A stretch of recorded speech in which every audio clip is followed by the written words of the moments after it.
All right. Good morning, everybody. Welcome to the Debate Club. So, the Debate Club is a platform where we engage in weekly debates and discussions on various topics.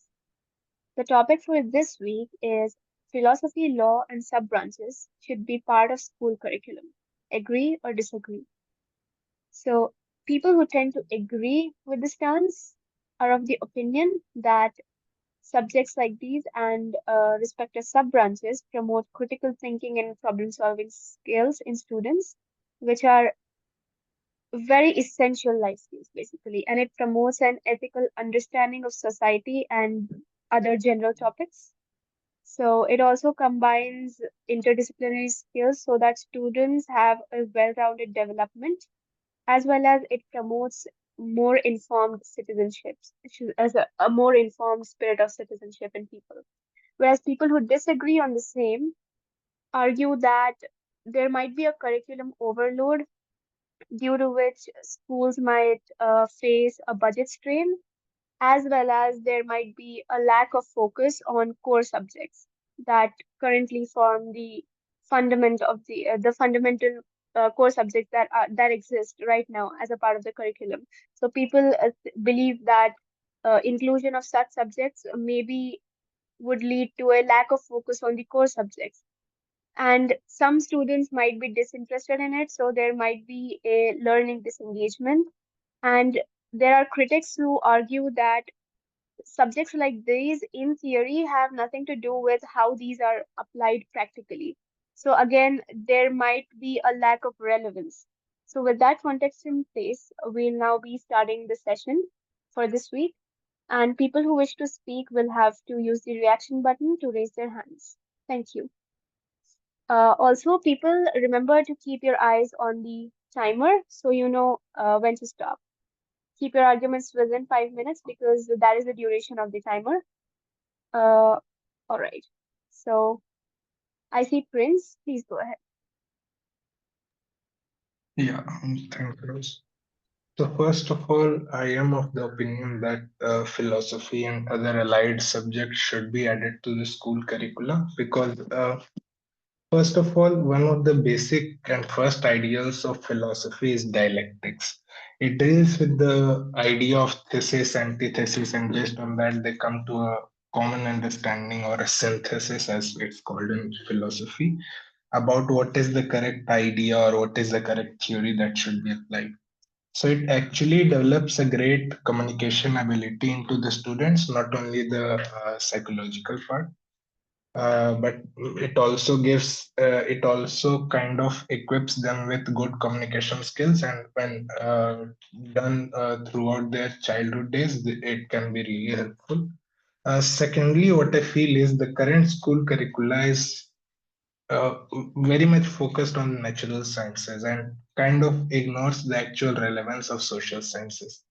Now, what this has done is it has kind of created a mental psyche of of the whole generation, uh, where they think that the truth is objective, or people actually believe that the world works in zero one binaries, where either a side is right or wrong.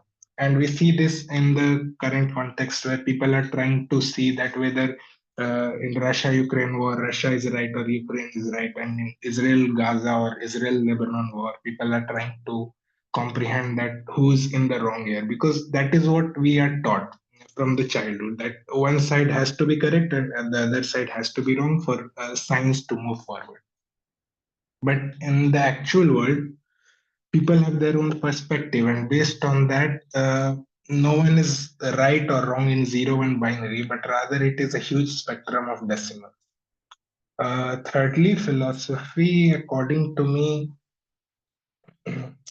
gives an understanding or creates an understanding that people can be both right and wrong in the same argument itself. And this is a great way to, mm, to give our younger generations the weapon to tackle the real life issues and the dilemmas that they might face in their day-to-day happenings. Now, to end, one of the important aspects that needs to be taken into account is what is the actual use of school curricula.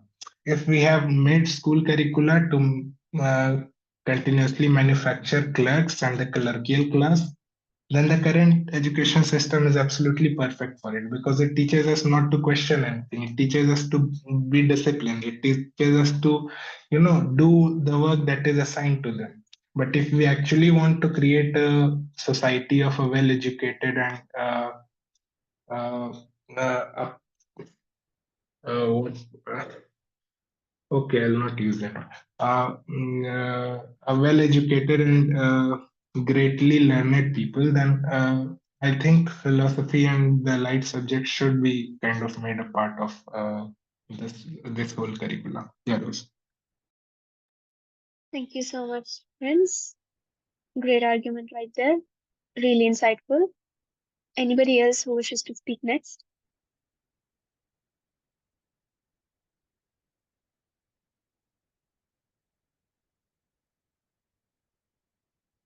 Ashwin, please go ahead.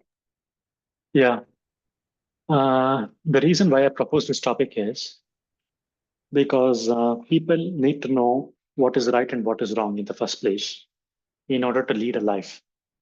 We are all different from animals. We are all above animals in the sense that we have extra brain power. We have a mind where we are supposed to think and act. Now, if the school curriculum does not teach us, it doesn't mean that we cannot use our brains to act. But if the school curriculum includes philosophy, then it's just that we better understand philosophy. The subjects of philosophy are segregated and we better understand it. And we apply philosophy in our day to day lives. Imagine if science wasn't segregated. I mean, before everything was put together. I mean, if there was no distinct subjects like physics, chemistry, biology, and mathematics, and social sciences and history, and stuff like that. Imagine studying everything in one book. Our mind would be so confused, like if the subjects wouldn't be segregated. The same way, if philosophy is taught in school, the subjects are segregated, and we can apply. I mean, the fields in the right place, the right fields in the right place to make informed decisions, to reason about our actions, to reason about others' actions, and stuff like that. So that is why I think that philosophy should be included.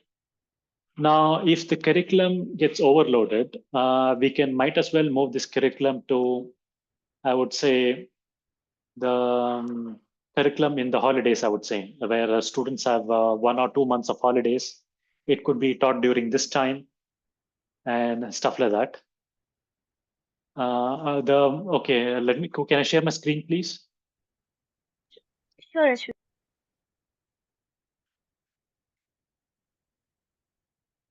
Okay, here are the branches of philosophy. Can you see my screen? Yes. The main branches of philosophy is metaphysics, epistemology, ethics, logic, axiology, political philosophy, aesthetics, and others. I mean, the most important is logic over here. We need to make, I mean, the logic is very important because many people tend to act based on their based on their impulses and based on their biases. So logic is very important, and also ethics is very important. Like people do not know. I mean, they have one-sided arguments.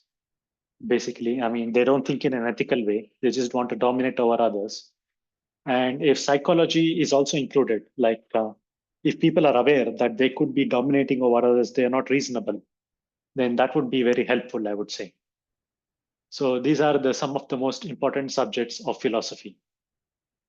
This is what I have to say right now. Thank you so I'm much, done. Ashwin.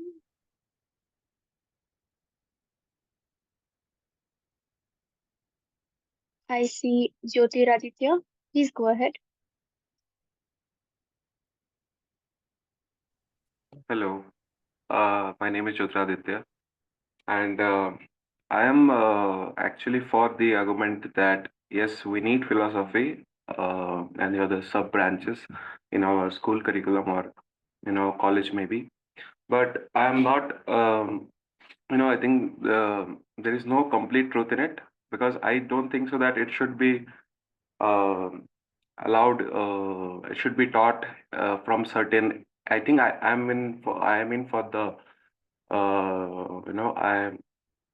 I think that they should taught philosophy from certain age, not from very sense from very beginning, because I think it's a very deep and conceptual subject, which because philosophy is not something which is definite. I think it's open to revision, and it's open to all opinions and all thought experiments, because different every sets of, I think every ethnicity and every religion has its own different philosophy, and every people also, individual has its own way of life or own way of thinking.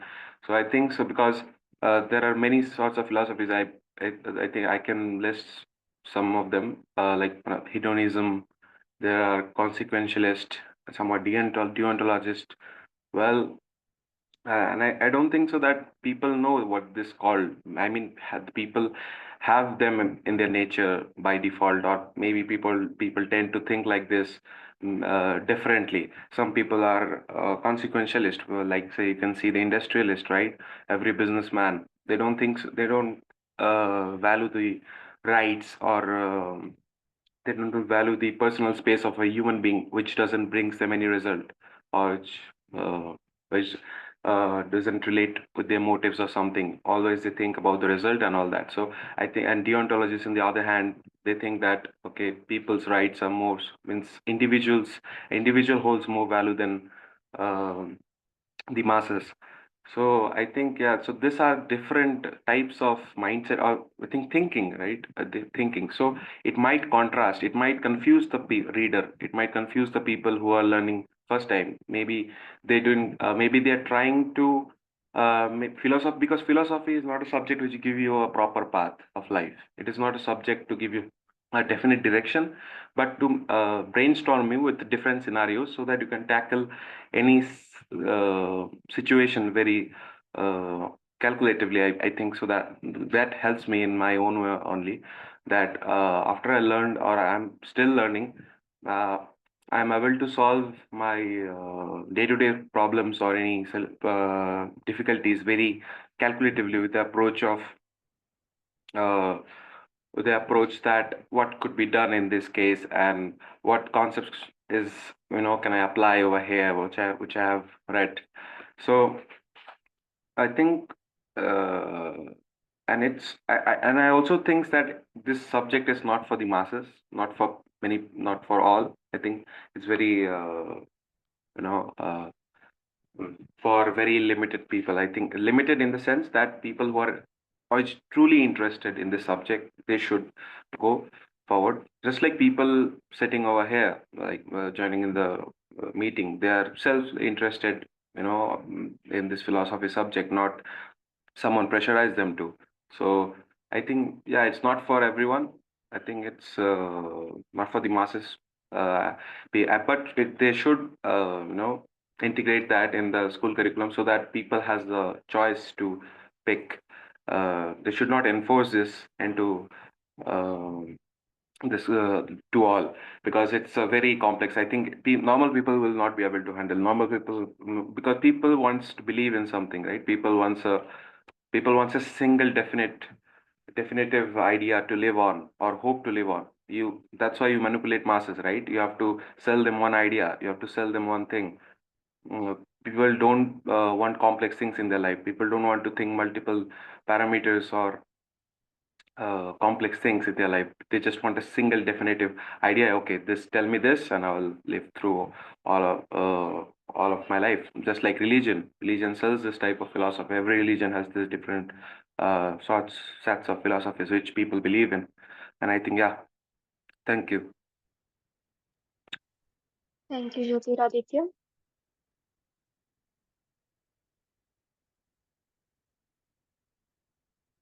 So you're basically of the opinion that this might not be a subject that is appropriate for the masses, and if it has to be inculcated into the curriculum, it should be more like an elective and not a mandatory course that you're taking, I think, to sum up, right? And if this has to be inculcated, I think, according to you, it has to be after a certain age so as to not confuse kids with complex ideas, right? Yeah, 100%. Thank you. Prince, please go ahead. Yeah, thanks, Rose. First of all, I'll agree with the later part. I do actually believe that, let alone philosophy, any subject in school curricula should be elective because, I mean, it is us who should decide what to read, what not. But the sheer trust in the inability of a child to understand philosophy is kind of weird for me because childhood are the days where uh, your your philosophy, your ideas could be molded in any way, and majority of our ideas or philosophies in our lives that we follow are decided in our childhood, max to max, before our puberty. So, okay. So this belief that children are not ready for the study of philosophy is kind of intriguing because we children already study philosophy.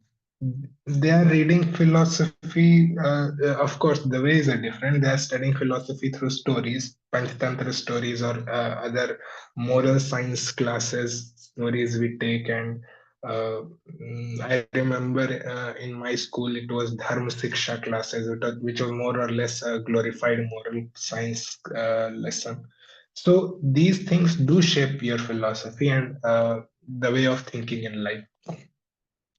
The way I think, the way I currently think, I can kind of date it back to my school days. How uh, the philosophy that my school had has a great impact on me today also.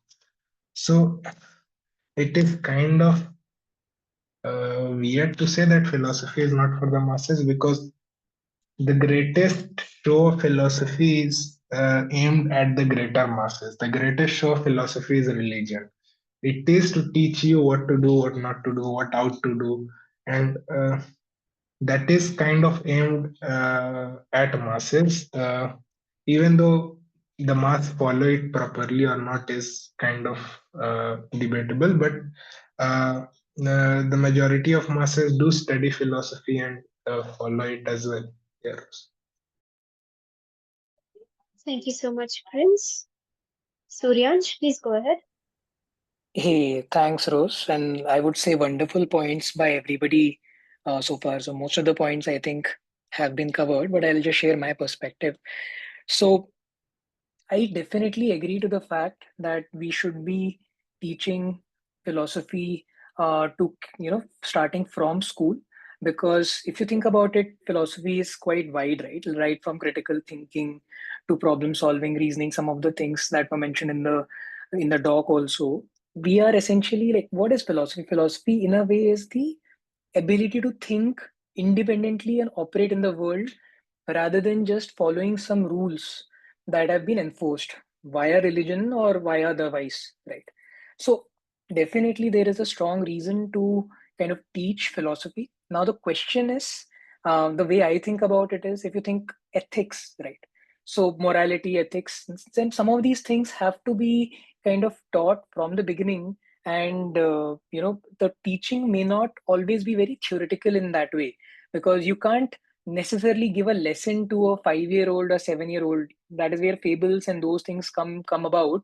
But that is where your crux, I think one of the points that probably Prince raised was, a lot of the learnings that people and the frameworks that they're building is kind of shaped early on in their lives. So definitely, rather than the heavier topics in philosophy that should be parked for later years, definitely there are some bits of philosophy that should be taught.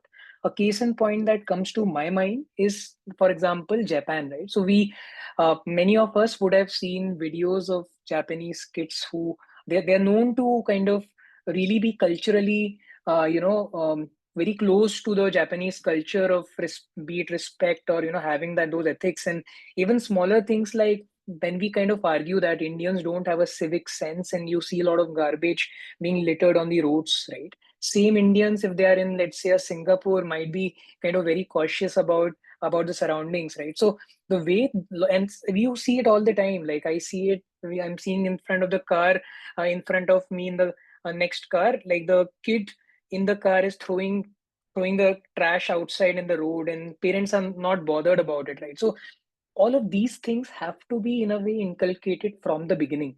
So that is how I will kind of define it. Other things that I feel which philosophy kind of opens the gateway to is the cultural perspectives, the history of thought itself, and and what I think is that the way we kind of integrate it with the current curriculum, right? Because the way I think about philosophy and majority of my philosophical learnings have happened post college. I think a bit of it during college and much of it much later. The way current curriculum is there, rather than introducing a new subject, my kind of perspective will be how can we add more relevance to the current subjects with philosophical underpinnings to make it much richer. Because to understand reality as it is, it's important to develop perspectives across the world, right? Across what other people were doing in different parts of the world, right? So that is why I feel that how economics, civics, history, all of these subjects, in a way, the common theme definitely is philosophy, because that is what kind of makes us think at a deeper level. My concerns kind of lie in the way we are going to implement this for schools, because how do you teach philosophy? For that, you need to have deep thinkers as teachers, which right now itself we kind of don't have people who are great at kind of like, we already have a dearth of teachers, and rather than it being introduced as a subject, and any 5-year-old or 10-year-old will not be able to understand or apply philosophy on their own. But definitely one of the blockers which will be right now would be kind of just adding an overhead on the, because that scale is, if we are thinking about it, I don't see it happening with the current processes and systems that we have.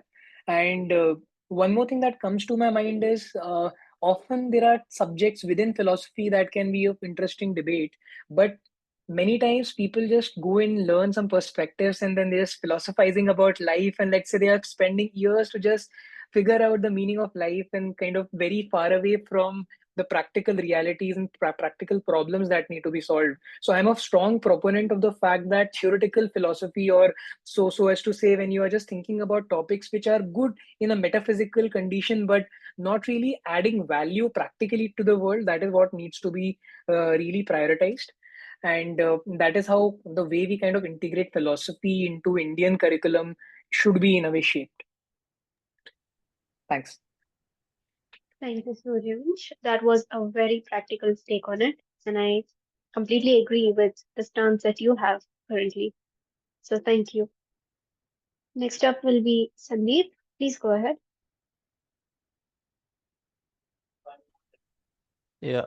So I think the title is about philosophy and law, right? So I think the law is pretty much covered in the current curriculum, if I'm not wrong, in social studies.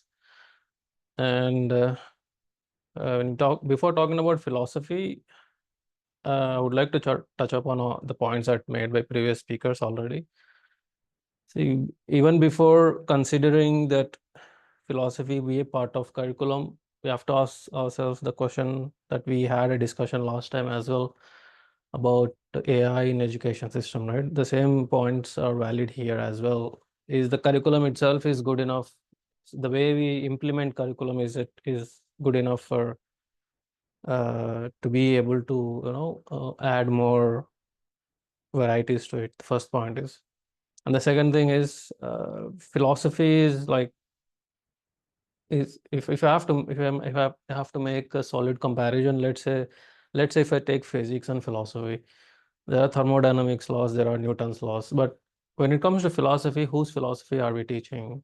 And an argument can be made that maybe you can teach children what philosophy itself is, but I wouldn't see a practical approach towards teaching kids in anything because I believe in inspiring kids. I believing in showing them something exciting and let them choose if it is exciting enough for them or not, instead of just imposing everything on kids that okay, you have to learn this, you have to learn that.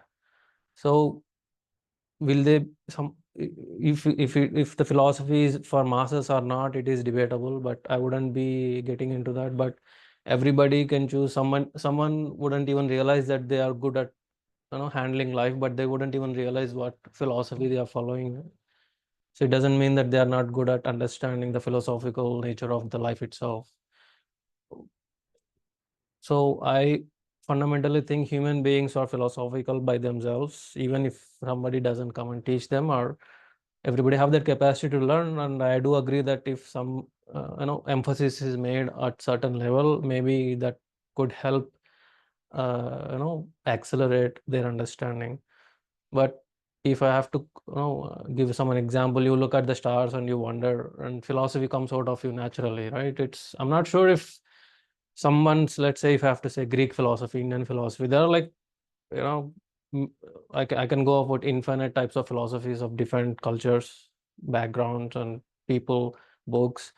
But STEM subjects are not like, okay, there is no such thing called which is true in one book which is not true in another book, right? You take Newton's laws, there are Newton's laws everywhere you go. So I mean, do children have to study them or not? It's up to them. But what I'm trying to say is there is no, even if we decide let be a part of curriculum, what will be the part of curriculum? So I think it's better not to be included in curriculum. If the philosophy shouldn't be included in curriculum, it has more, how you say, uh, I think when it comes to philosophy, you learn more by actions than by words. So if uh, Japan has more civic sense than India, then I think children will learn from their parents and surroundings, not from books. So probably we have to teach, or we have to be an example instead of teaching them, so they learn from you instead of you teaching them. Thank you. Thank you so much, Cindy. Great points right there. I'll now let Jyoti Raditya go ahead. Yeah. So I 100% agree with the previous speaker that I think people are born philosophers. Like every individual has their own sense of thinking. But uh, I think what my point was before is that philosophy means so whenever we are talking about teaching philosophy, I don't think so. They're gonna like they will gonna teach only one specific way or one specific philosophy. I don't think so like that. They will teach different sorts of philosophies, right? In our Hindu culture only, there are different sorts of philosophies, right? Some people believe in the some people believe that karma is the you know the is the biggest thing or is the appropriate thing. Some believe in the intentions, right? The karma behind intentions, like to be guilty. Some people think that if you did something bad to someone through by indulging by any physical acts or something like doing like implementation of that karma, you're thinking that you're going to kill that person, right? So you did that right now you are guilty or some now you did bad karma. But in other philosophy, I think the thinking of killing a person is itself a it's itself that uh, you are, I mean, you are guilty or something, or you are a bad person. There should not be the malice behind the action. So there are different sorts of philosophies. I'm trying to mean here is that. So what I'm trying to say is that when you teach different philosophies to a person, it might confuse. That's why I said not to early age to early age students, because when you're reading philosophy, it's a different sort of thing. Everyone has different things, so it might confuse the kid. Then what is the reality? It's the basic human question. Then what is truth? But its truth itself is not absolute. It's relative. It's depending upon the context of the frame, right? So I think that's the reason, and I believe that when I said that that see every we from birth itself we follow philosophy, right? Some previous speakers said that yeah, we are born philosophers. So yeah, it's 100% true that uh, let's say for example Bhagavad Gita or Krishna. From since my childhood I watched Mahabharata and Ramayana and all that. They're trying to you know teach philosophy in a way of very fictional in a very fictional way. So, but since childhood, in childhood, we try to pick most of the things through actions, right? Let's have an example: the Ramayana and Mahabharata. We when we are in our childhood, we seems to like the actions behind it, like the fighting between Rama and Ravana, this lore. Basically, the lore we like, right? Not the actual essence of it, why they are doing it, what is that. Yes, they have a basic moral philosophy that good beats evil or something like that. If you are good, you're going to beat the evil. Um Evil may persist or perish you for a long time, but the end, good will win. So that type of basic philosophy they teach you. But I don't think so that the kid basically at that age will be able to take up uh, what's the core, the real reasons behind it or the real philosophies. Until you get to a certain age, then you read Mahabharata or Ramayana, then you start to realize that these are not just moral stories or lore stories. There is something far behind, there's something more behind to it. So I think, yeah, that's the point.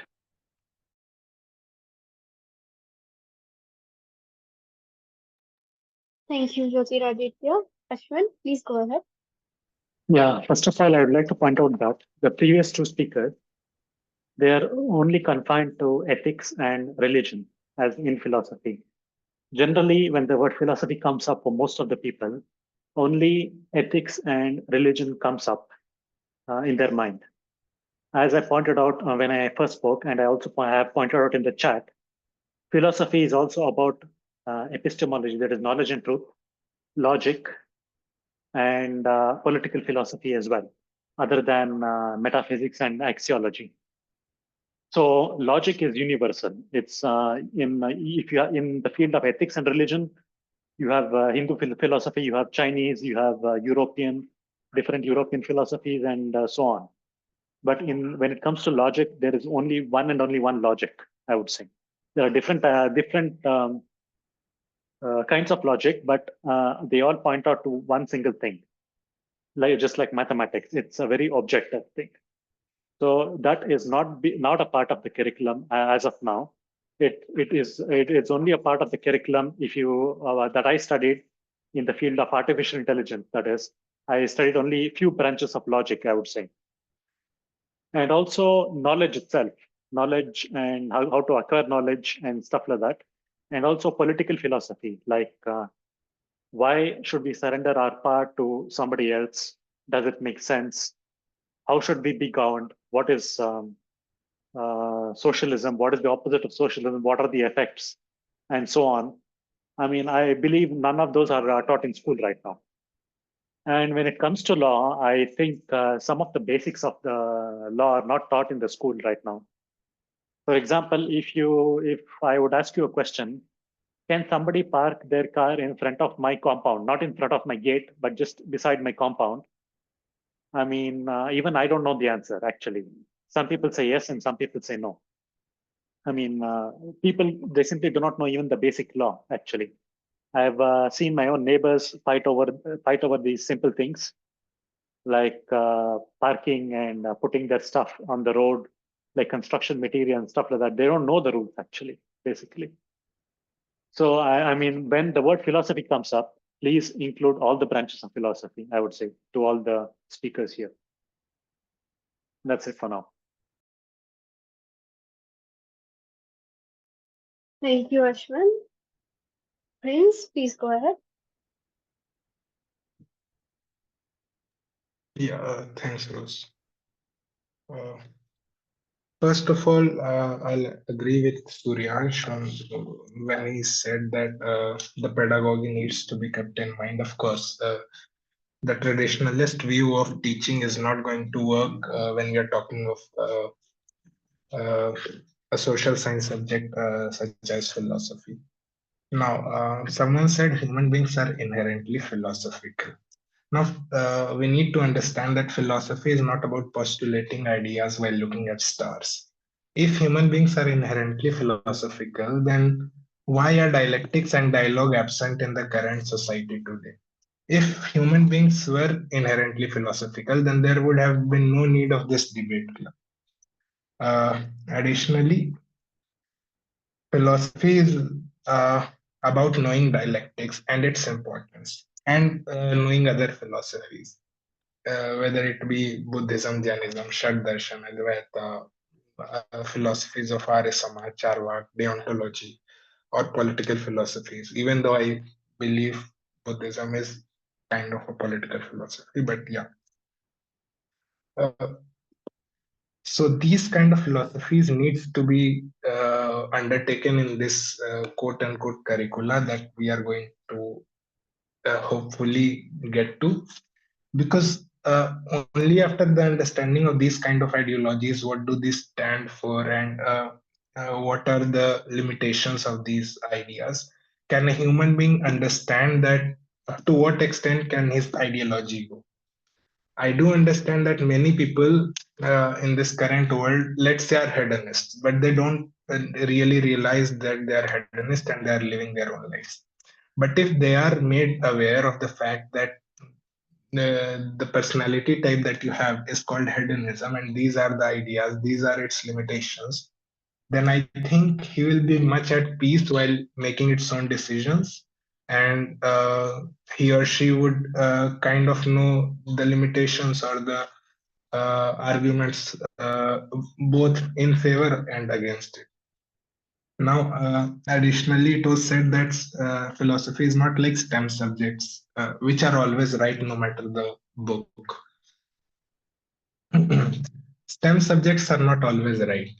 There are certain philosophies that are always right, and I'd also add that they are true according to the current time. And Newton's law of motion was mentioned. Newton's law of motion is inherently counterintuitive. Einstein's theory of relativity has kind of questioned the Newton's law of gravity that was pre-existent, even though certain efforts are being made to this day to kind of correct it. But the kind of stature that the guy had, I don't think it's going to happen.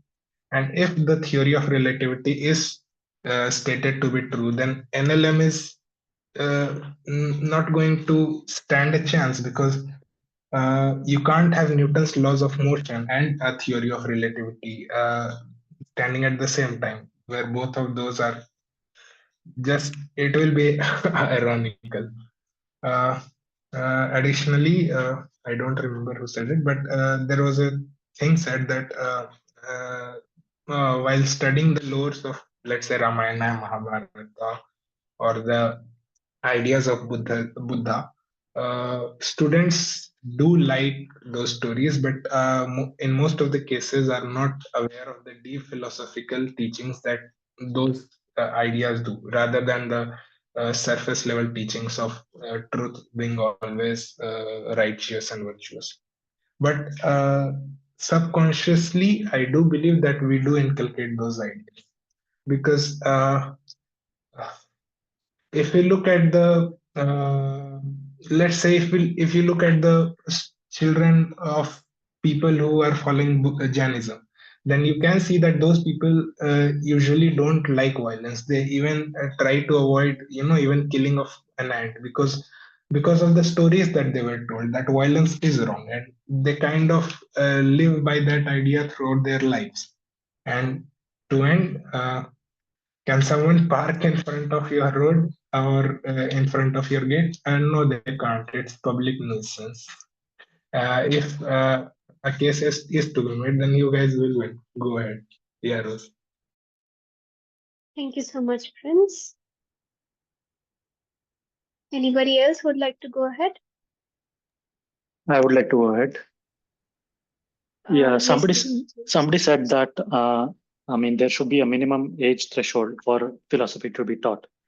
I mean, I believe I was taught mathematics from kindergarten. Starting off from in the kindergarten, I was taught numbers, the number system, and then addition, subtraction in first and second grade, and then so on, one level above. I believe the same can be true in for philosophy. We can have the basic of the basic philosophy, starting right down from kindergarten or first grade, all the way to 10th grade, and so on. That can also be true. Is one point that I would like to add. Thank you, Ashwin. Hari, please go ahead. Hey, good morning, everyone. Like, I would like to speak about like both of the law and philosophical things, actually. So I agree that these things to be taught in order to like attain a better society. I would say, because let's say, for example, let's start from philosophy. Like, you can see philosophical things, uh, basically things that how morally and ethically a person could become more like a standard, a person of virtue, or something like a person of standards. Most of the people will like such people. Uh, if he gives a word, he will stands on it, and he will work hard to like pay for the whatever he said.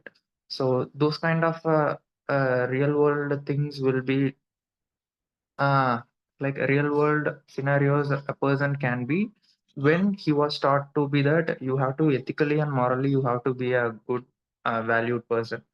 So these kind of things must be taught. So in order to make a better society, and like people are nowadays more like doubtful on others and keeps on like staring at each other, or they are not the trust is going downwards rather than going upwards. Even though you have technological things, advancements, everything that you can double check everything twice, thrice, even 1,000 times you can cross check it, even though people have no trust on things because there is something else, some other factors are getting influenced by the people. So in order to like I would say like philosophical things or needs to be taught.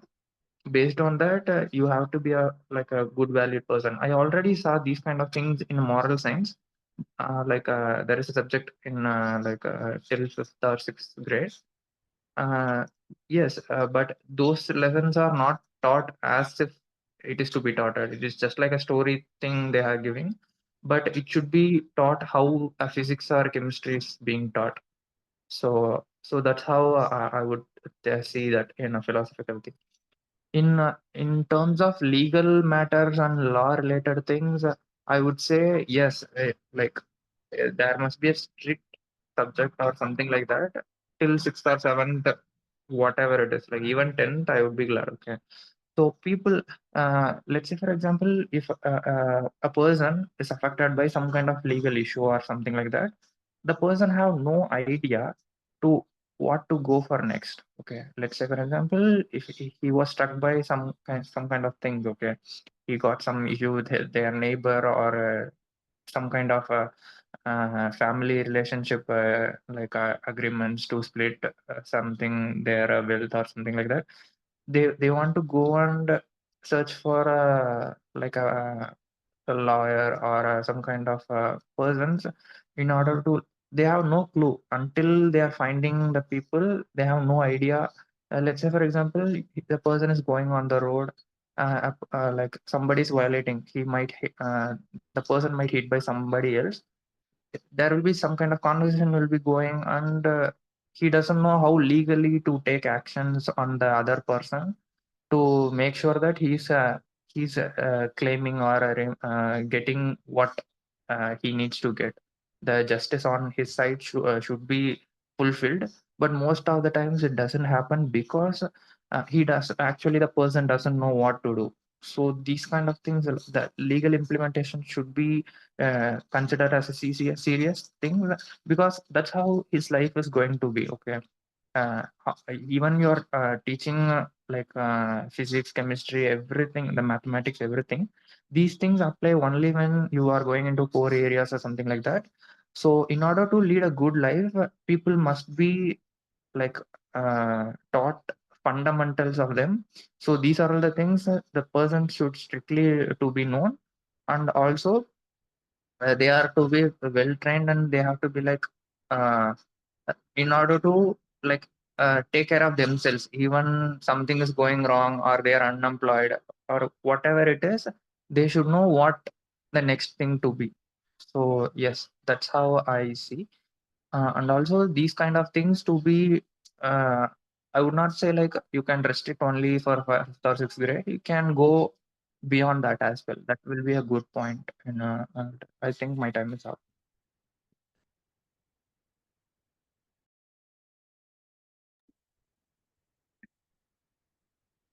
Hey, so couple of quick comments. So one of it is that I also agree with Prince, when he kind of called out that humans aren't inherently philosophical. So I also agree with it because I think people do have the potential to kind of think independently, but not everybody does so because it requires effort, right? If you kind of go deeper into the behavioral sciences, one of the models that Daniel Kahneman talks about, right? Type 1 versus type 2, system 1 versus system 2. So, to actually be a good philosopher, you need to have good system 2 thinking, right? Which is something which is inherently hard and people kind of want to run away from it, right? Other than that, one of the points which was made was, I think, by Jyotiraditya on whether philosophy is for the masses or not. So, I feel that philosophy definitely can help the masses, and some of the points that even Ashwin called out, that if you think about political philosophy, logic, and all of these things are so foundational that practically everybody can benefit from it.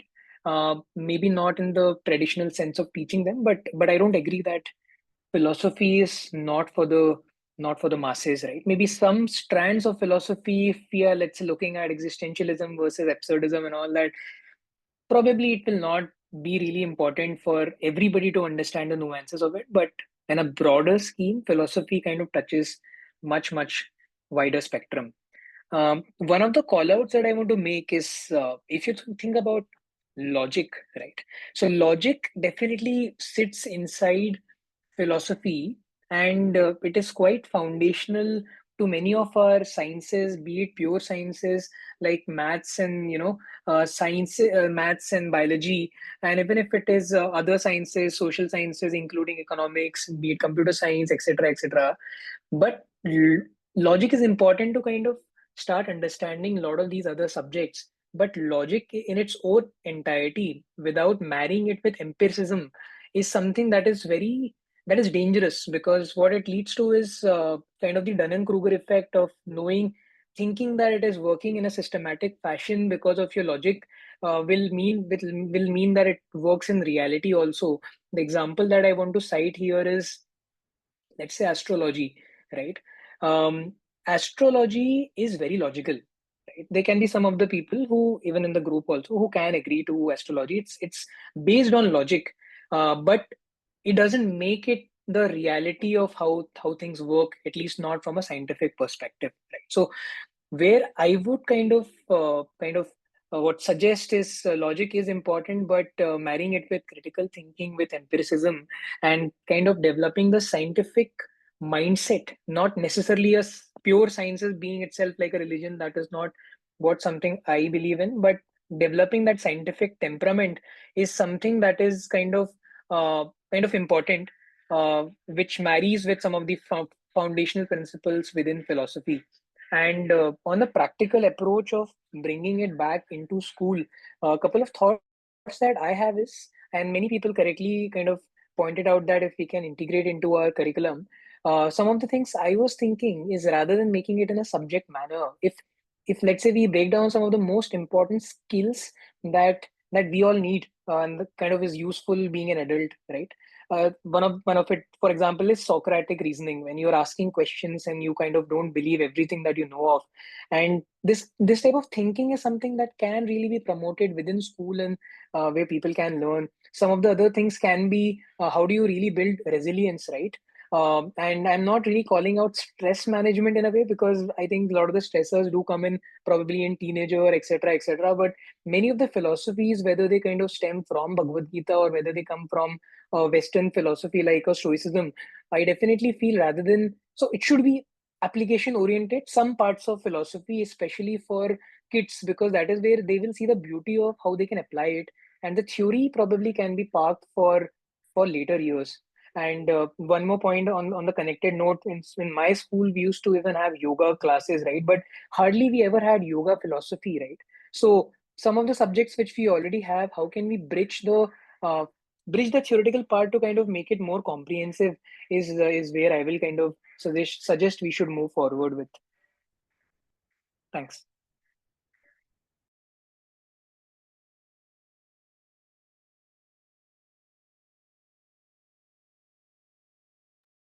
Thank you, Suryansh. Sandeep, please go ahead. Yeah. See, I just wanted to say that philosophical. See, of course, I do acknowledge that. Of course, it is consists of like wide variety of branches exist in philosophy itself. I wasn't only. I'm not sure if I have a brought-up cultural or political philosophies myself. I'm not sure, but that might have given an impression. I'm not sure. But I do acknowledge that philosophy does come with a wide variety of branches. But the fact that philosophy is a relevance to the things that you do, instead of it is like an entirety of it. Okay, you have to, it's something that you learn as an entity, right? It is the relevance. The metaphysics is like the relevance of it to, if let's say if I'm a mechanical engineer, if I'm pushing the limits of mechanical engineering, at some point I'll understand metaphysics even without actually studying what is metaphysics. I might be able to correlate what it is once I actually realize what it is. So I think there are two speakers that brought up humans are not inherently philosophical. I think in their own words, they said that they may have a philosophical, they may be inherently philosophical, but they may not put enough, effort into it to take it forward. See, it applies to everything in life, right? You may be naturally a good singer, maybe naturally good at something. So if you don't put a good enough effort to it, you probably wouldn't be, able to, call it as a success in your own words. So there are some, characters to human beings that are inherent to us. There is no such thing called like we we have to learn everything from the, I don't know, from the outside, right? I'm not sure, but I do believe that human beings are inherently philosophical, but how you perceive it, how far you can take it, or how can you can acknowledge and understand, which I have actually mentioned in my last session, no, when I spoke, is will you be even able to understand that you are philosophical? There are a lot of people who doesn't even understand how, even if I have to, draw down their human actions in real life, they may be very philosophical and they are very good at understanding, taking decisions, they're very happy with their lives, but they have never, formally or informally have learned philosophy as a part, as it is. So philosophy is a contextual understanding of what you're trying to do. It is so. My question is, of course, I think Surans has put up some points when he spoke last, that there could be some parts of it that could be inculcated into the curriculum itself, but as a whole, it is practically impossible to have that wide variety of these philosophical branches to be included in any part of it. It can only be a part of the curriculum that already exists, and even if it is, how, I'm not really sure if teachers themselves can understand and inculcate into the system itself, so that, because even if we don't include philosophy into curriculum, the teacher themselves, how they teach is very important. For they could do something. They could, if they want to teach physics, they could have just teach the book itself and then get over with it. But the way you use your philosophical sense to make understand to the children is what, if they themselves are not able to do it, I'm not sure if the curriculum will be able to help them in any way. And I wasn't being literal when I said that you look at the stars and then you become philosophical. I'm not saying that. I'm just saying, giving you a mere example that human beings are capable of wondering. And then if yourself saying that human beings are not inherently philosophical, where does this all the philosophy come from, right? Thank you. Thank you, Sandeep. Ashwin, please go ahead. Yeah, actually, Suryamsh mentioned that astrology is logical.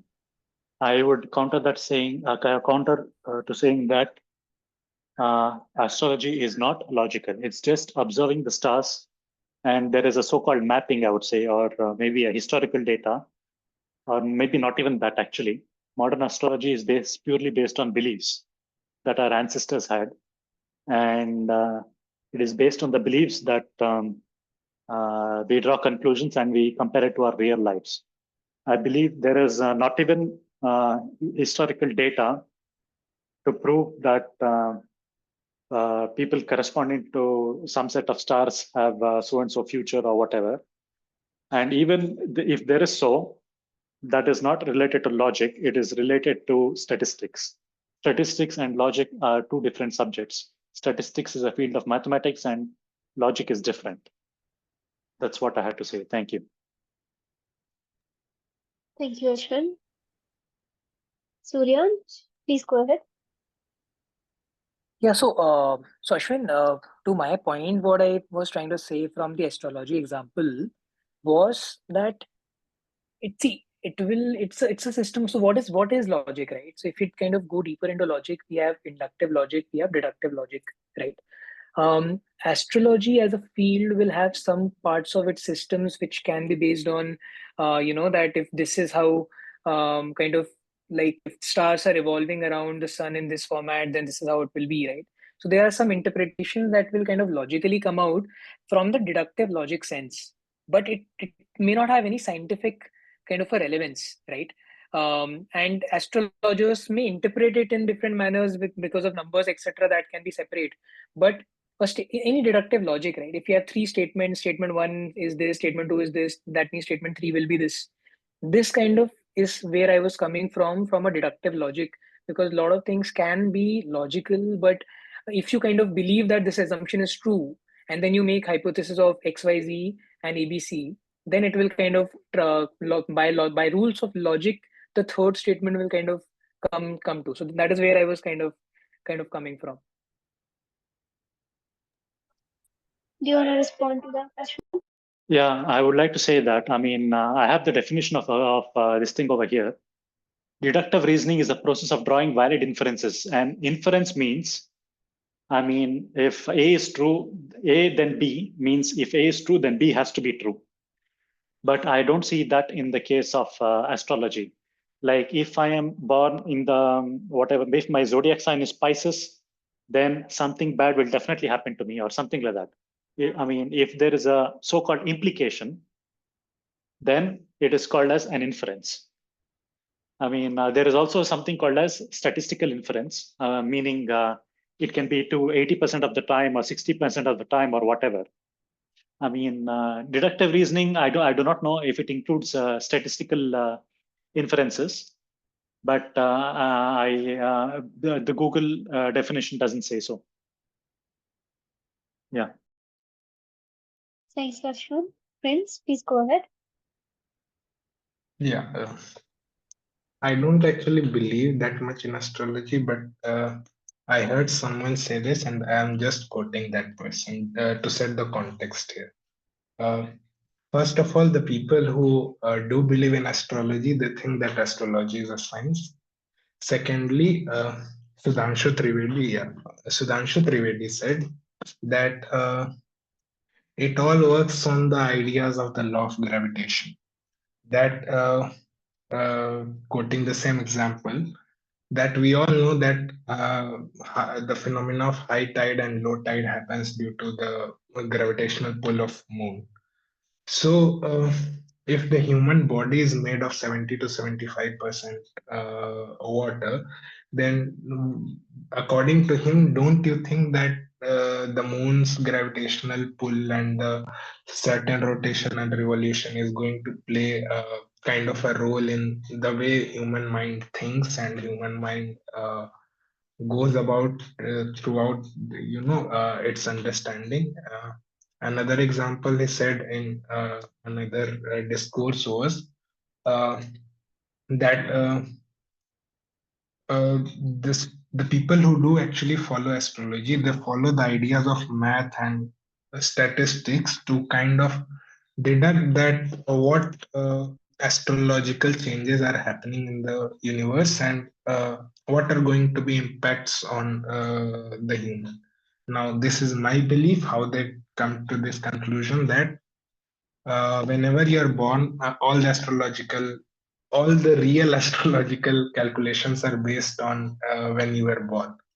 So why is it deductive is because I do believe that when you are born, maybe certain kind of uh, balances within your body or the quantity or the value of these metals and minerals and water could vary, and based on that maybe your thinking changes, and based on the thinking or the mental space you'll have, the astrology basically predicts that what could happen. Like if you are going to be in a bad mindset, maybe depression or anxiety, then astrology is going to predict that okay, you're gonna die at this age because you're gonna suffer from a bad time, and maybe uh, you could do a certain something that is not very good for your well-being. Yeah. Thank you, Prince. Payal, please go ahead. Yeah, good afternoon, everyone. Okay, this is the first time I'm speaking in the entire discussion. What I feel is that philosophy and law are, as per se, are included very much in the curriculum, but in different forms. Say, for example, in the beginning years, we tell them stories, Jataka stories or Panchtantra stories. Those are philosophies in a way which we are telling the children. But the discussion as to whether it is absolutely true or absolutely wrong, absolutely right or wrong, that discussion per se is left for later years in life when they develop that kind of a abstract thinking, and that is the in alignment in what is required. Per se philosophy, what is truth, what we can call something as, suppose we name something, suppose there is no black and white. In the initial years they just need to know that much, that okay, this is black, this is white, but they gradually, when they grow, they need to discover that there are shades of gray and not absolutely black or white. So that in there are different levels of philosophy which needs to be introduced. And one of the speakers think said that current curriculum is very much in tune with that, and that's what I feel, that philosophy per se as a subject cannot be included, but the implications or the applications of it are very much there, of varied philosophies which are there in the curriculum, and that is the only way which we can incorporate, because certain thinking abilities do come with age and with come exposure. That's all I would like to say. Thank you so much, Payal. Anybody else who wishes to go ahead?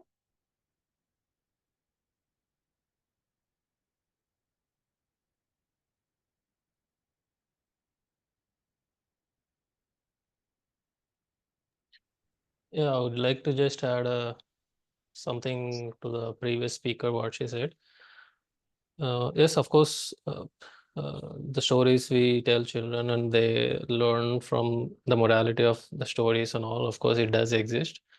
But I think the group assumes that philosophy is just more than one type of, let's say, moral. If we talk about logic and morality, something like that. But I think where the debate is coming from is the mere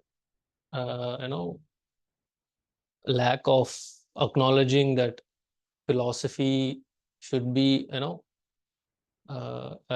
two-way street, like to the teacher and the student.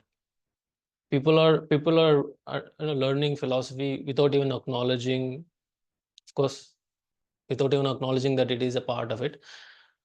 I'm not inherently saying it is wrong or right, but if an emphasis could be made that this is, if they can if emphasis can be made that and acknowledge that, okay, these are the certain branches of philosophy that would have a real life or relevance to whatever other fields of studies people are doing, like education, science, even other branches of studies.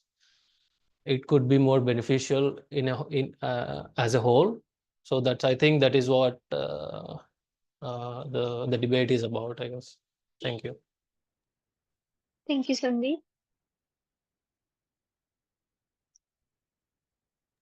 Just a point. I think in one of the debates we have, if unscientific things like witchcraft, sorcery, astrology, and stuff like that are scientific or not, is what I proposed, and it has been accepted by Raghav, and there'll be a separate debate on that. Right, yeah.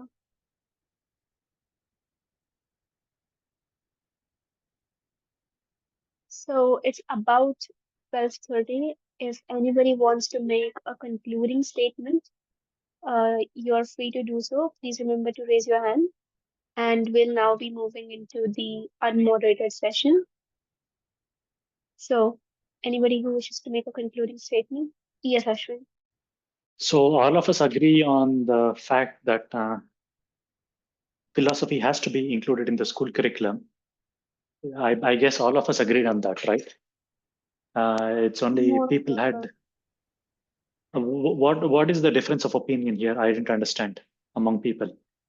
I mean, I think there were certain people who were of the opinion that it should be a part of the curriculum in a way that is not mandatory. Like you don't have to study it, like maybe in the form of an elective subject. Because I think somebody said it may not be a subject for the masses. Okay. I think the philosophy as a whole applies to, what I'm trying to say is it even possible to have, even if it is an elective or not, is it even possible to have a subject to a dedicated time to a class of philosophy? Because we may even be getting it totally wrong. I think like the previous speaker, I think she's Payal, right? Is the stories that we tell, the experience that children go through, or even ourselves that we go through, aren't those the actions and the things we do as a society, aren't those more learning learning sources? Or just is it even I'm going to a place where is arguing that, is that even how you say, as a whole, if could be a subject that you can teach, is it even possible? Because is it because it is so wide and variety, we have to nitpick what we choose as a philosophy.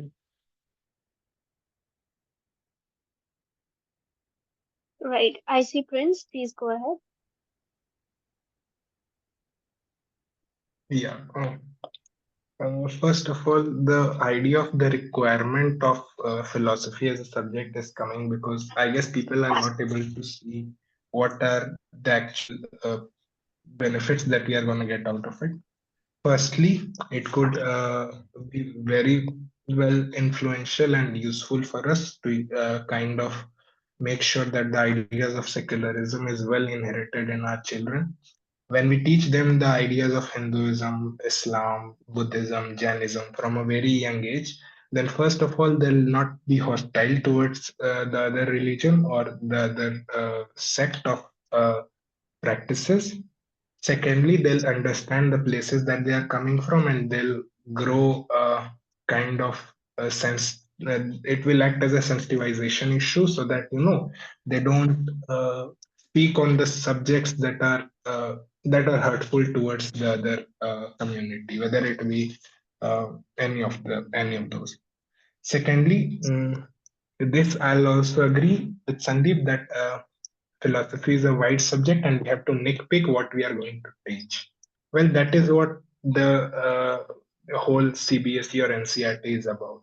They have to nitpick what they are going to feed or teach the children at the respective ages. Every subject is wide.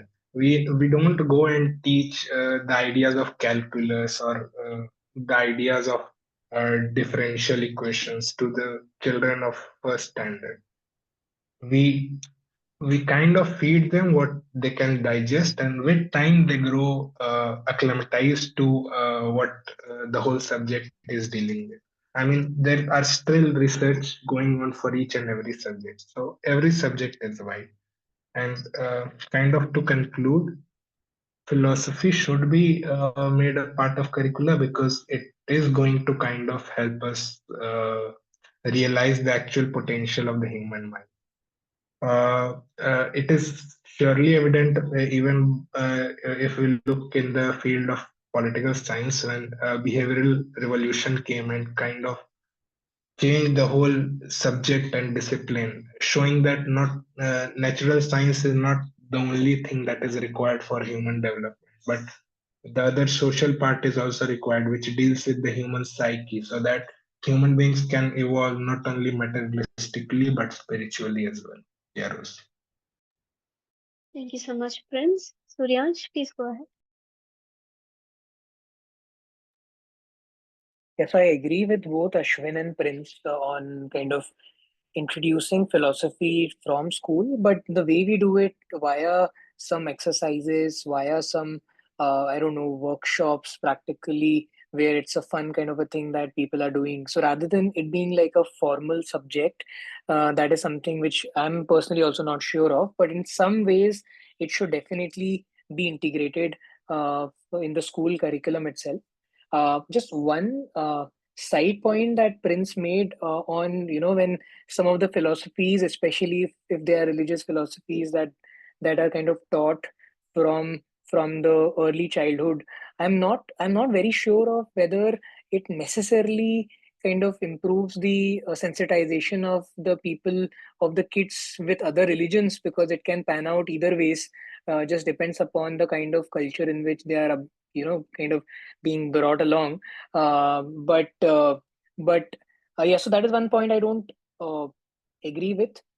Especially, I personally feel that it can actually be enforcing on kids if they are kind of forced into a religious teaching or religious philosophy from a young age, because later on, and I want to kind of cite one example that I was recently checking out, basically Isaac Newton, right? So we all know Isaac Newton being one of the founding figures of physics and Newton's laws of motion, etc.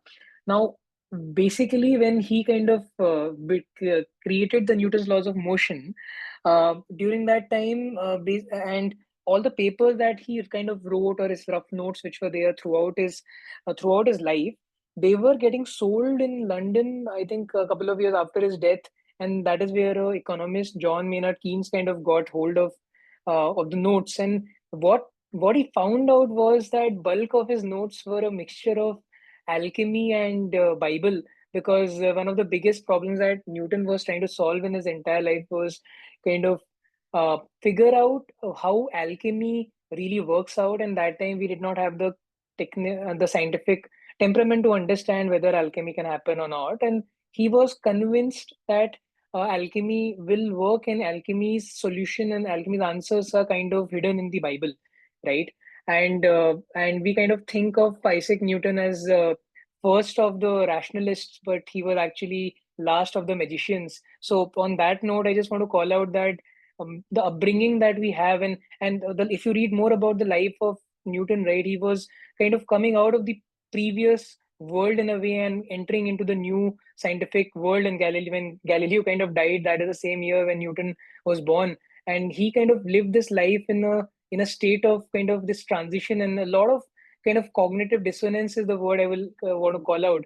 So that is one point that I'll kind of disagree with. And my personal stance is we should, all the philosophies which are major, especially the religious kinds, etc., definitely should be taught, but not when they are proper adults, not before 18 years or not before a certain age, when it kind of becomes difficult for them to think independently, right?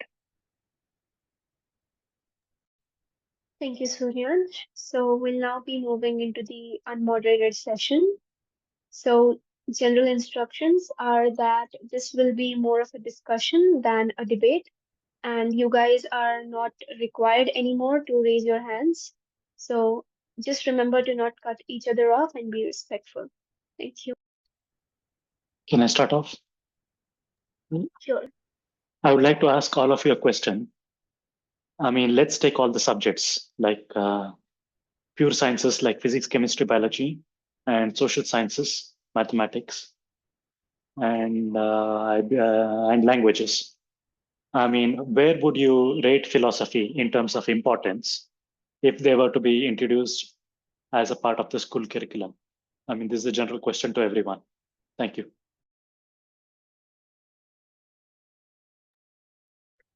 I would rather lean towards making it's mandatory for the teachers instead of children, because teachers should be able to teach these STEM subjects with the knowledge of other philosophical branches.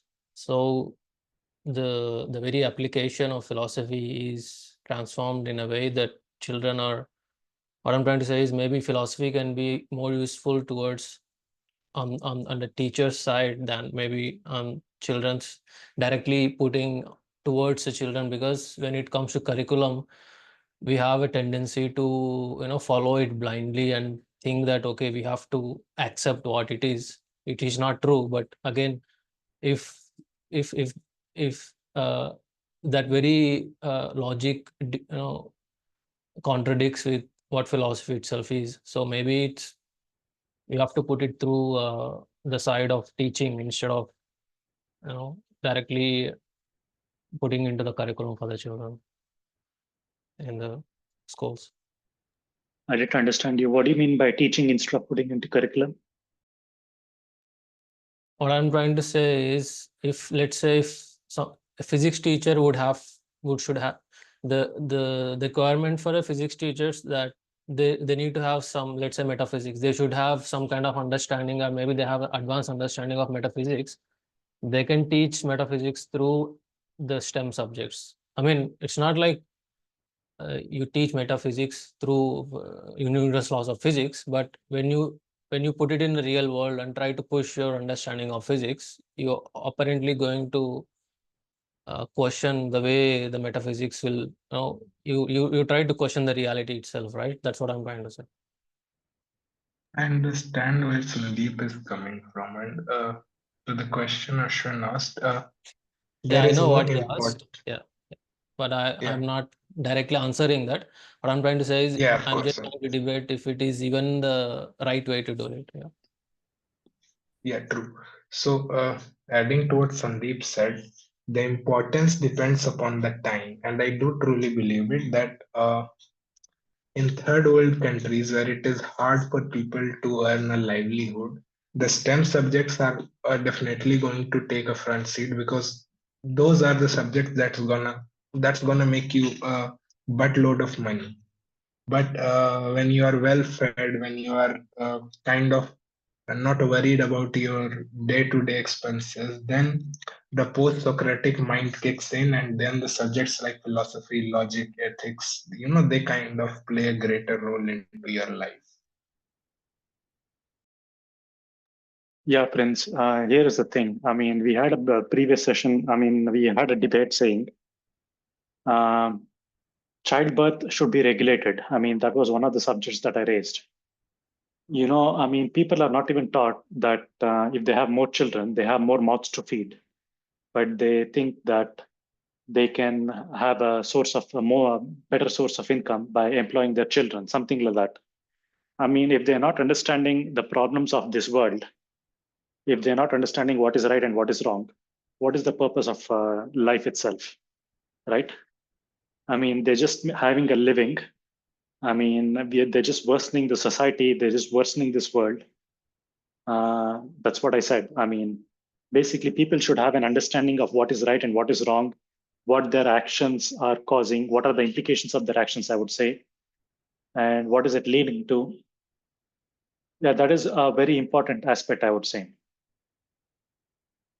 And coming to my own this thing, I mean, I studied trigonometry, I studied linear algebra and stuff like that in school itself.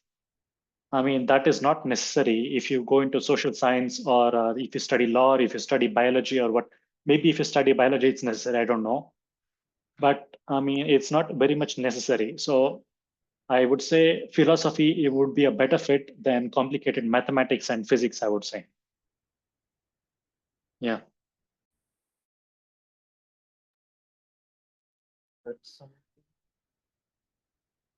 Yeah, like I would like to know when would you like to implement the let's say for example there is a person, okay, there is a boy or somebody who wants to like at first he want.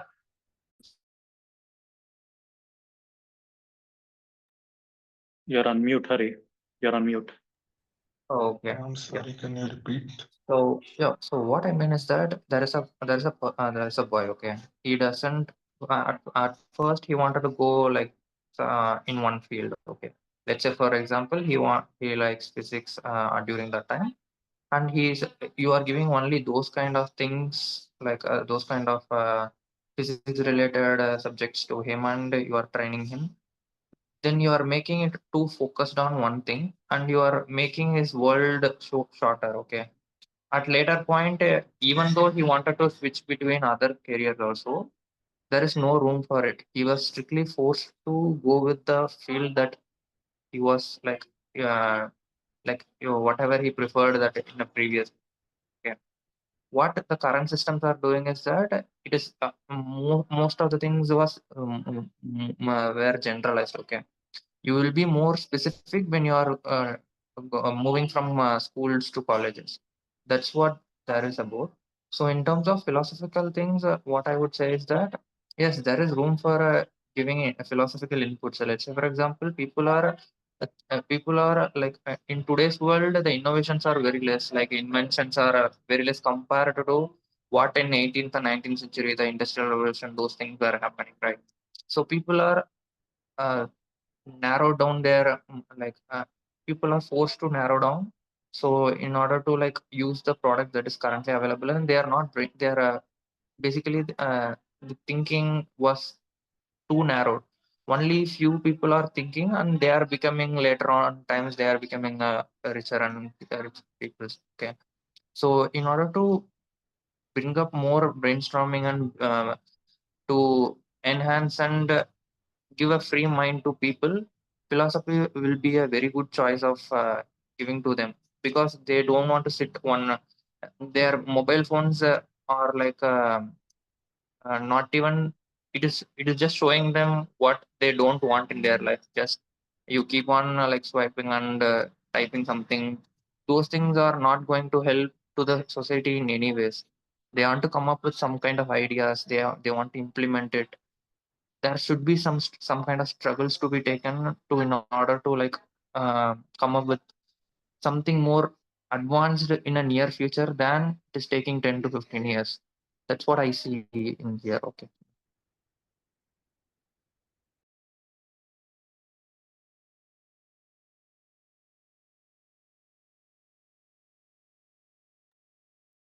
To Ashwin's question, I would actually go on to say, I think depending upon the sub subject within philosophy, something like a logic, I would definitely rate like a 10 on 10.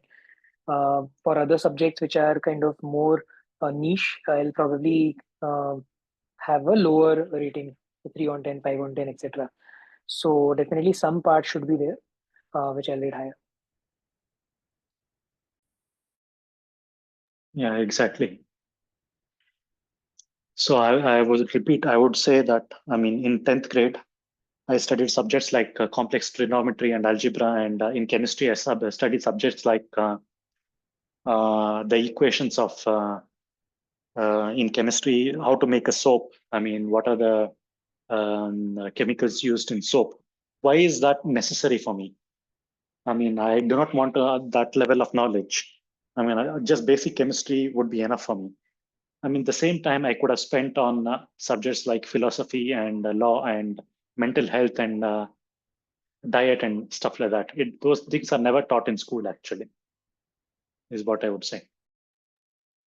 Yeah, I agree, so and I'll just add one more point.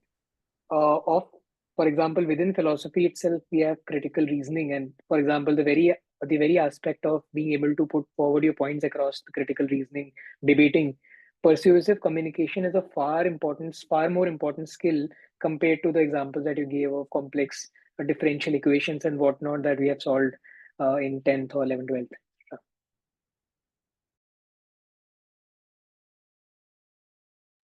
yes, Ashwin, like answering to your question, like those formulas that you have learned or during those chemistry formulas, like so far you have mentioned, right? So those things not specific to you actually. It is it is specific to the classroom. Okay, there are a bunch of people around you. It is taught as a general like instruction or general thinking to be given to the classroom.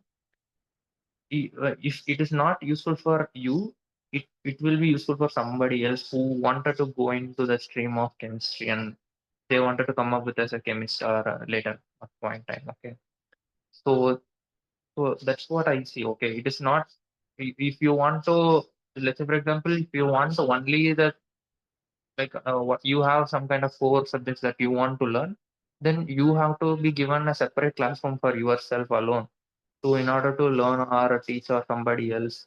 Okay, so it is a general thing that is given to everyone. Okay, it's not specific to you or specific to others. Okay, it is a general like a general uh, learning that is given to the people.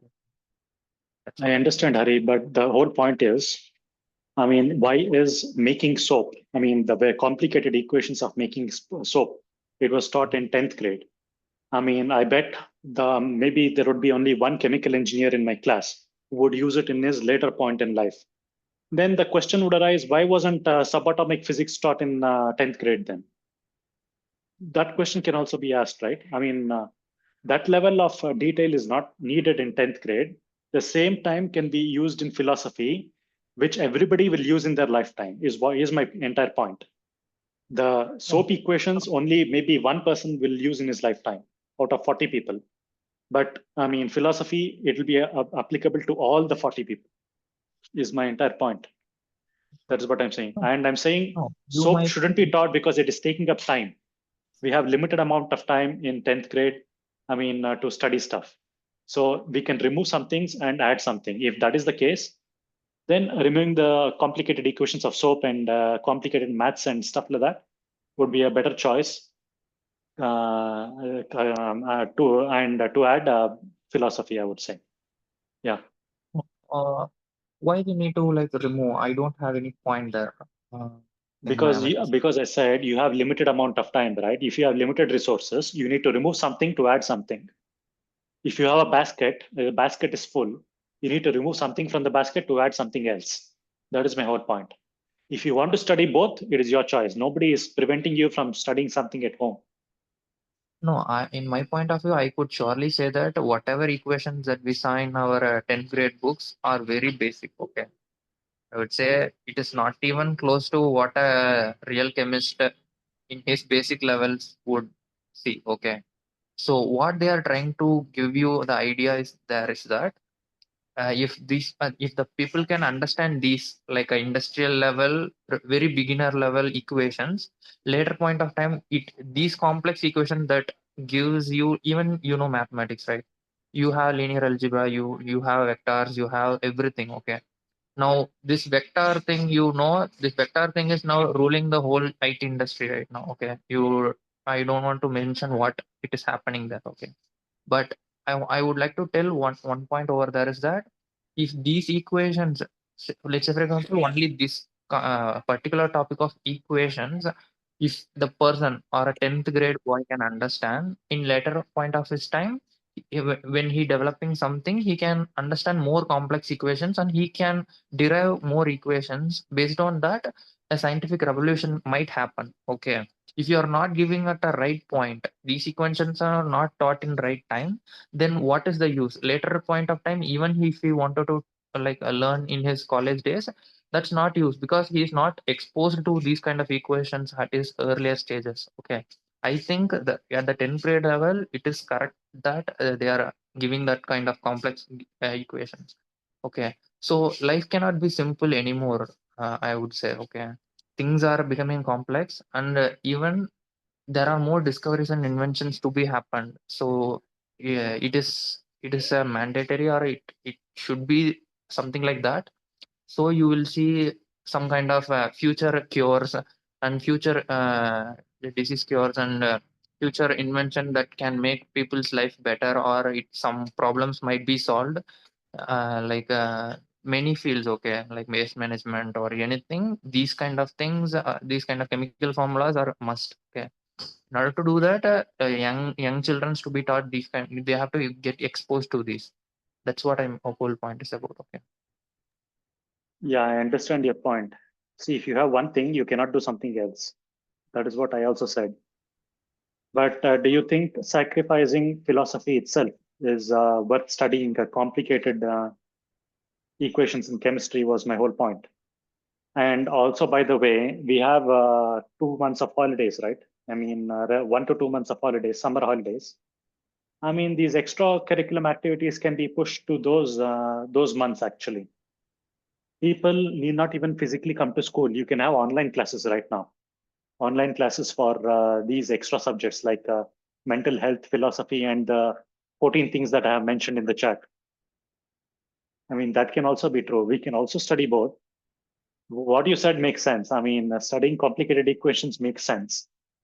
I mean, so that we can get to choose if I have to be a chemical engineer, or if I have to be a mechanical engineer, or if I have to go into the IT sector or whatever.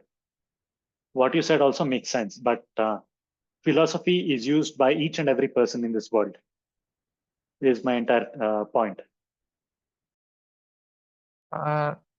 Yeah, not necessarily. Let's say, for example, not everybody is going to implement or in their life, I wanted to become a morally good person or ethically good person. Not everybody is going to be like that. They live their own life. It might be a good person's life, or it might be a partial good person or a bad person. It might be anything based on their characteristics. It can be anything based on how they are being raised and how their situations come into existence, and these kind of things cannot be controlled because let's say, for example, if a person, okay, there is a boy, he is left out of he was just thrown away from his parents or his family.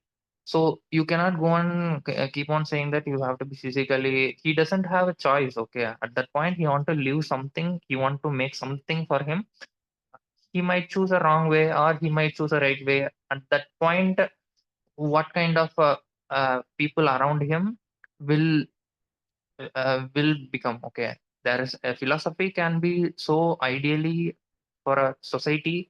If few people are following it very well, it will obviously affect with other peoples as well, even though they are not consciously thinking about the philosophical thing or something like that. Only a few, a certain ratio of people, if they follow like a philosophical thing or something they are morally and ethically value, they are finding, they obviously change their surroundings also. Okay, then the surrounding people not necessarily want to think about these kind of things. They can live their own life, but based on this, if a neighboring person helps me during my tough times, I will be obviously helping for him in his tough times or something like that. Okay, so these kind of things, it is like giving and taking back things. Okay, so based on that, we have to go with those kind of a scenario where like philosophical thing not necessarily to be followed by everybody. Okay, a certain number of people can implement. Based on that, let's say, for example, if a government is philosophically good, then the people also will be philosophically good. Okay, what is the basic ideology of a government or a person who is in authority or something like that, if they are giving a right thing, then the people also will be directed in that way. Okay, so these kind of things are not necessarily implemented by everybody in every day. Okay, these things will automatically will come into existence when they are at the early stages. They are taught those things. That's what I see here about. Suryamsh, I guess you don't need to raise your hand. You can talk just like that. But anyway, I Go was ahead. about to say to you, Hari, but the thing is, realization, self-realization. I mean, if you have philosophy as input, I mean, you tend to, there is a much better chance that you will realize what is right and what is wrong. But if you don't study philosophy, you just have to realize it by yourself based on your own intelligence and I don't know, whatever. I mean, certainly if it is taught in school at a very young age and at the right age, it can change your path completely. Yeah. Go ahead, Swan. Want to say something? So then, oh my God, okay. Yeah, You can just go ahead. I was not getting an opening to go ahead. So, Hari, I want to check with you. What did you mean by that vector point? I think 10 minutes back. Vector algebra, I guess. But vector mein, what exactly were you mentioning, Hari? I didn't It's follow that. basically complicated mathematics. Is Yeah, what I he know was what trying to say. vector is. I know Yes. what vector is, but I Yeah, want to I'm mentioning specifically the understand that I'm mentioning the A revolution. Okay. So yeah. how is it connected to vector is what I was not clear with. Like the argument I didn't get. Whether you are a computer science related person, you might. So I think you may not. Dude, I think AI So, has more philosophy in it than yeah, you have to. Yeah, if technology, you I want, you think. can go and research things.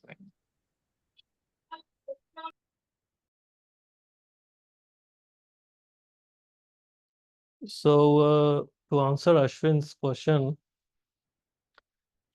so if you have to give maybe like more preference to philosophy than STEM subjects, I wouldn't say yes or no, because it again goes back to the whole dynamics of social supply and demand. If we consider schools as making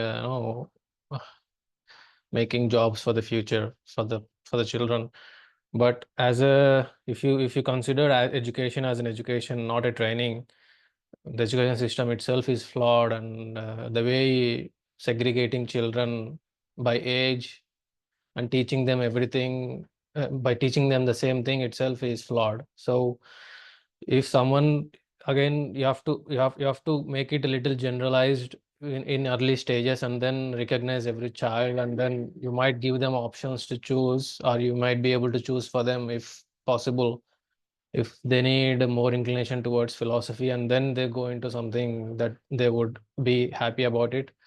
And there are like personal cases for everyone here. So somebody might, like me, might have no went so deep into STEM subjects, and then I studied philosophy myself inherently, right? So it may not be true for everyone, right? So I cannot just make a case something is more does have more value than something else. So if as a whole if I have to take a case like the situation of the current society, I would rate philosophy more than STEM subjects. The current situation that I see, I think philosophy should be given more emphasis than STEM subjects, that considering the current situation of at least India. Thank you.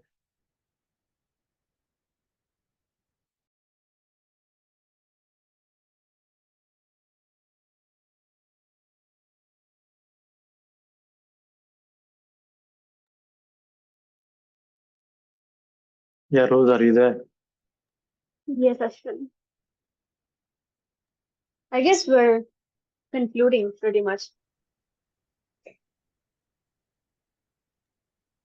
So should we have a brainstorming session or something, like how to change the school curriculum? Like Raghav had a session for legalization of drugs, right? Maybe Yeah, we could schedule it for Wednesday. I mean, because it's definitely going to be a long one with a lot of in-depth insights coming in from people, right?